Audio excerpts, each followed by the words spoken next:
Friends, welcome back to my channel.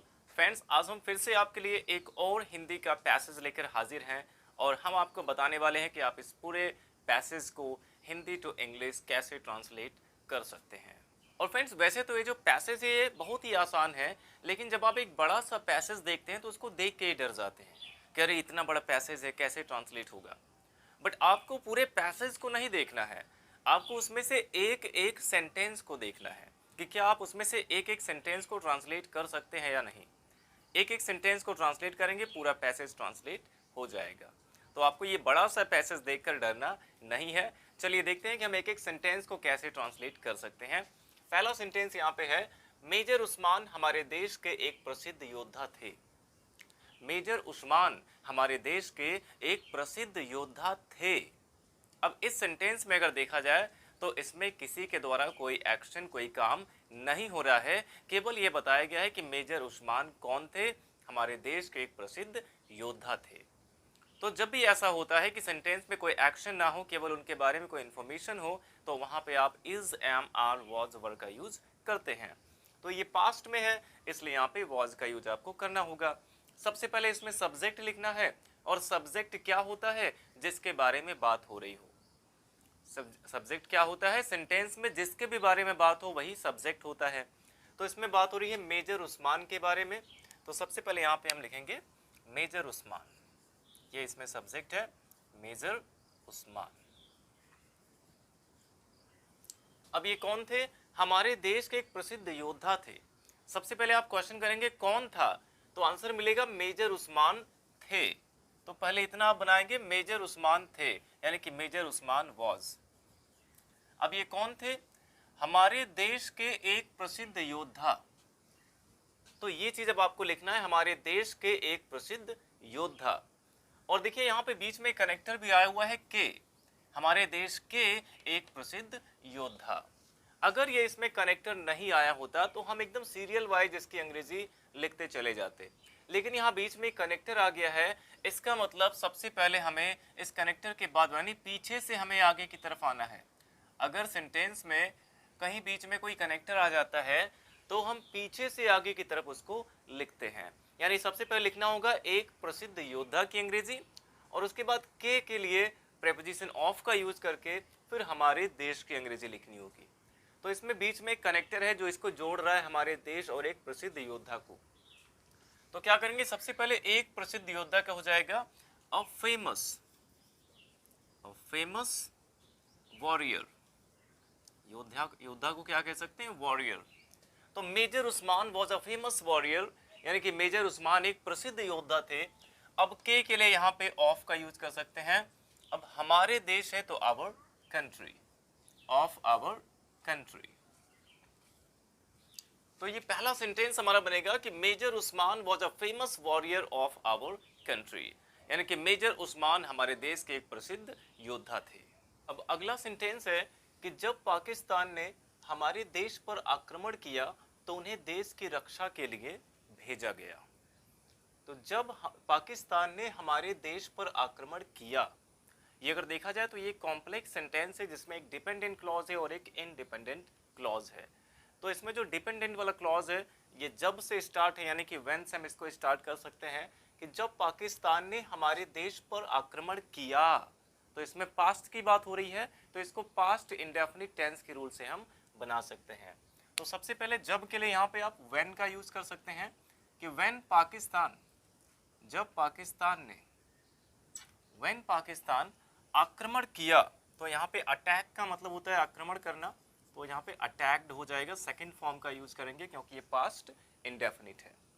तो when Pakistan attacked, जब पाकिस्तान ने आक्रमण किया। किस पे आक्रमण किया, हमारे देश पर, यानी कि आवर कंट्री। तो देखिए अटैक यहाँ पे जो है ये ट्रांजिटिव वर्ब है, इसके साथ पर के लिए आपको ऑन, एट, इन सब प्रेपोजिशन को यूज करने की जरूरत नहीं होती है। सीधे आप लिख सकते हैं कि when Pakistan attacked our country, जब पाकिस्तान ने हमारे देश पर आक्रमण किया। अब तो के लिए केवल यहाँ पे कॉमा का यूज करेंगे, क्योंकि जब भी व्हेन का यूज होता है तो हम तो के लिए कॉमा का ही यूज करते हैं।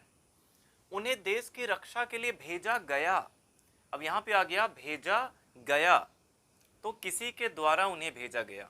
ये जो सेंटेंस हमारा है ये पैसिव वॉइस में लिखा गया है, उन्हें देश की रक्षा के लिए भेजा गया।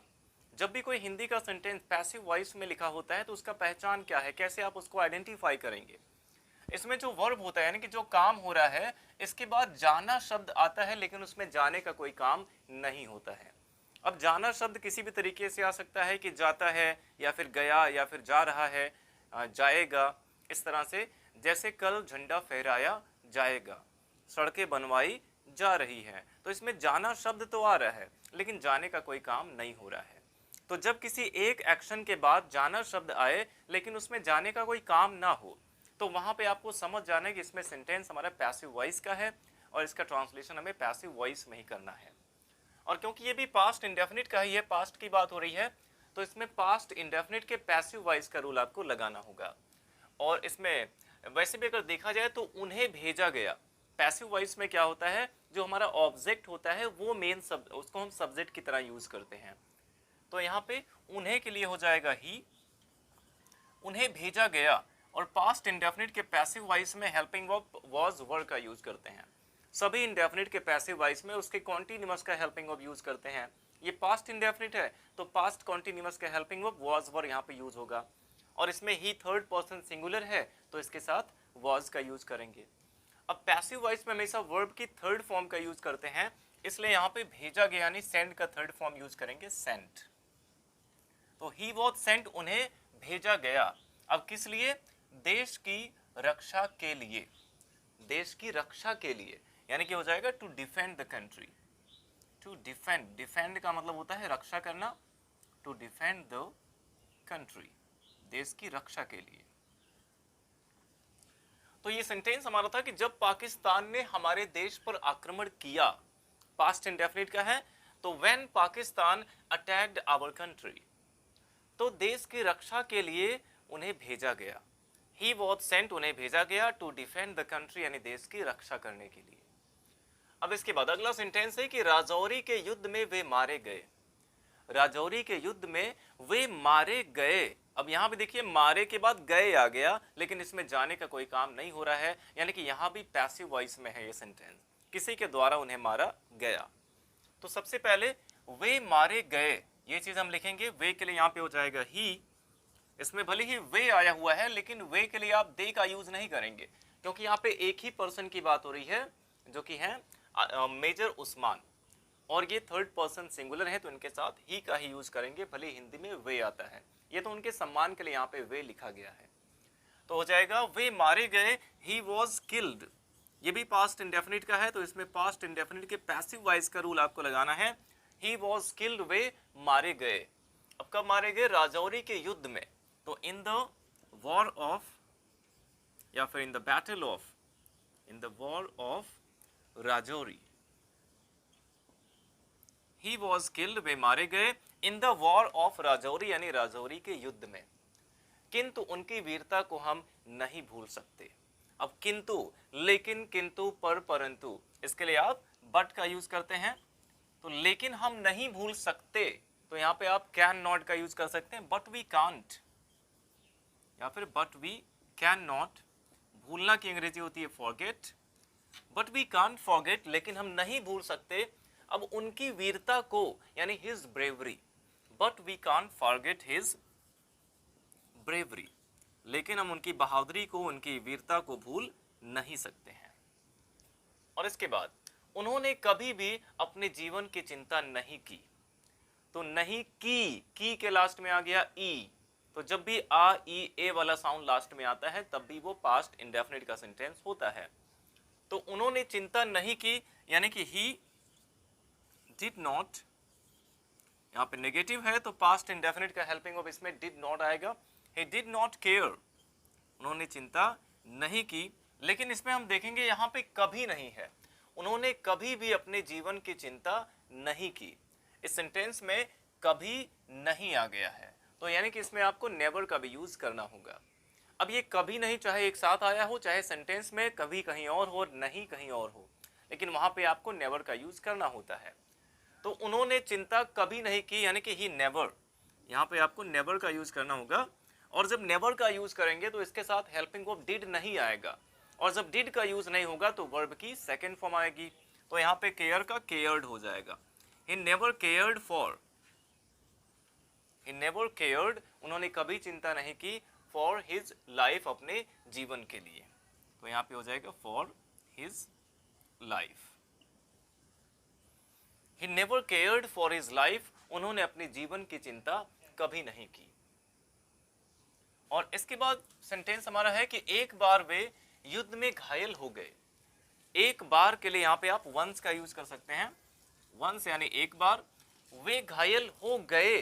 अब होना की अंग्रेजी या तो आप यहाँ पे बिकम का यूज करेंगे तो बिकेम हो जाएगा, और अगर देखा जाए तो बी मीन्स भी होना होता है, और बी का जो सेकेंड फॉर्म है वो वॉज या वर होता है, तो यहाँ पे आप वॉज वर का भी यूज कर सकते हैं।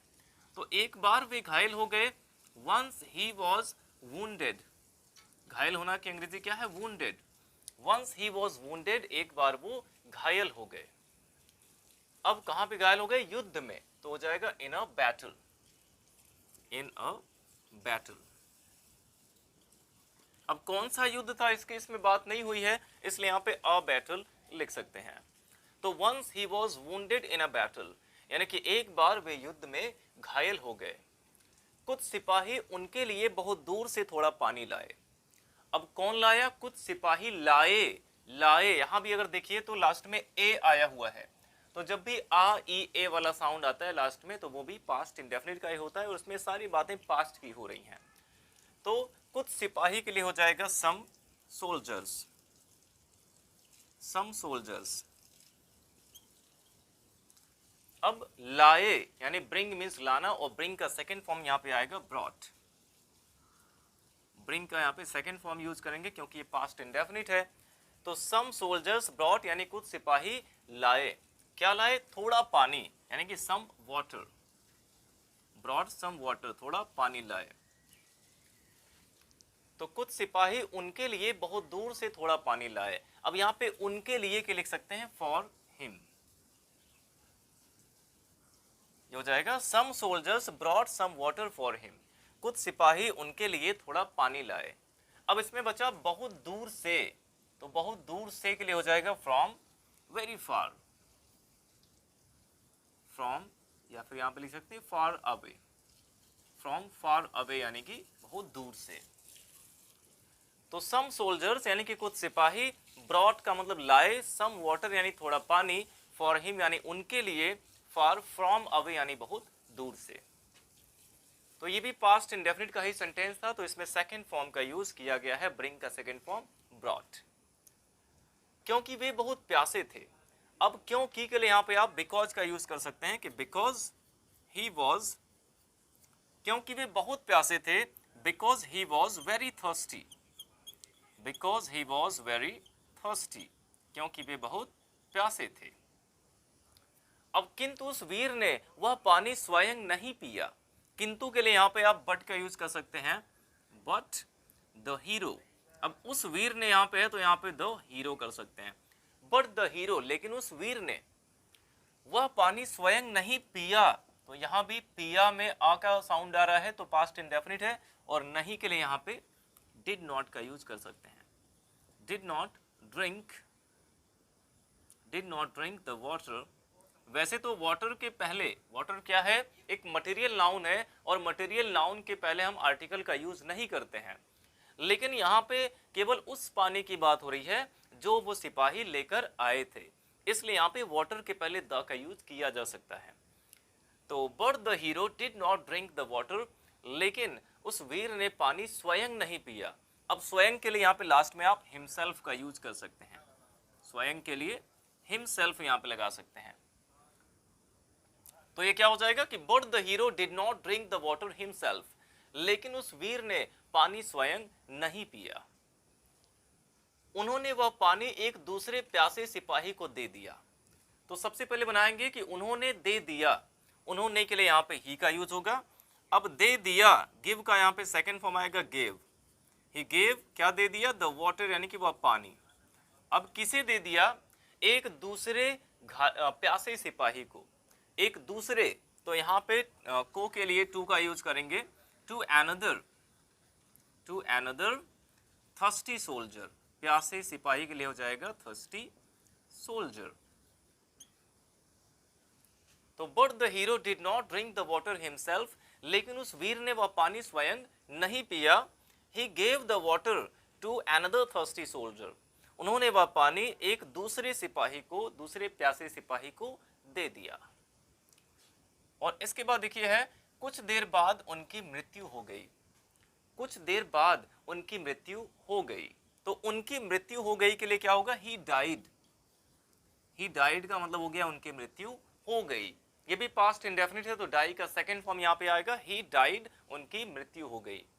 अब कुछ देर बाद के लिए यहाँ पे हो जाएगा after some time. He died after some time, यानी कुछ समय बाद उनकी मृत्यु हो गई। ऐसे वीर और दयालु व्यक्ति को हम कभी नहीं भूल सकेंगे। तो हम कभी नहीं भूल सकेंगे या हम कभी नहीं भूलेंगे, तो यहाँ पे क्या हो जाएगा, वी शैल नेवर या फिर वी विल नेवर। विल का भी यूज इसमें कर सकते हैं। वी विल नेवर फॉरगेट, हम कभी नहीं भूलेंगे। वी विल नेवर फॉरगेट, हम कभी नहीं भूलेंगे। अब किसे नहीं भूलेंगे, ऐसे वीर और दयालु व्यक्ति को। तो ऐसे के लिए यहाँ पे आप सच का यूज कर सकते हैं, सच अ। We will never forget such अ। अब वीर के लिए यहाँ पे ब्रेव का यूज कर सकते हैं, सच अ ब्रेव। और दयालु एंड काइंड, और व्यक्ति के लिए क्या हो जाएगा, पर्सन। तो यहाँ पे फ्यूचर की बात हो रही है कि हम फ्यूचर में भी ऐसे वीर और दयालु व्यक्ति को नहीं भूलेंगे, इसलिए यहाँ पे फ्यूचर इंडेफिनिट का यूज किया गया। अब क्योंकि इसमें पूरे कॉन्फिडेंस के साथ ऐसा बोला गया, इसलिए वी के साथ आप विल का भी यूज कर सकते हैं कि we will never forget such a brave and kind person. हम ऐसे वीर और दयालु व्यक्ति को कभी नहीं भूलेंगे। तो इस तरीके से फ्रेंड्स अगर देखा जाए तो इस पूरे पैसेज में ज्यादा से ज्यादा पास्ट इंडेफिनिट टेंस का यूज किया गया है, और यहाँ पे लास्ट में केवल एक जगह पे फ्यूचर इंडेफिनिट का भी यूज हुआ है। तो अगर आपको टेंसेज आते हैं और थोड़े बहुत मीनिंग आपको आते हैं, तो आप ऐसे पैसेज को बहुत ही आसानी से ट्रांसलेट कर सकते हैं।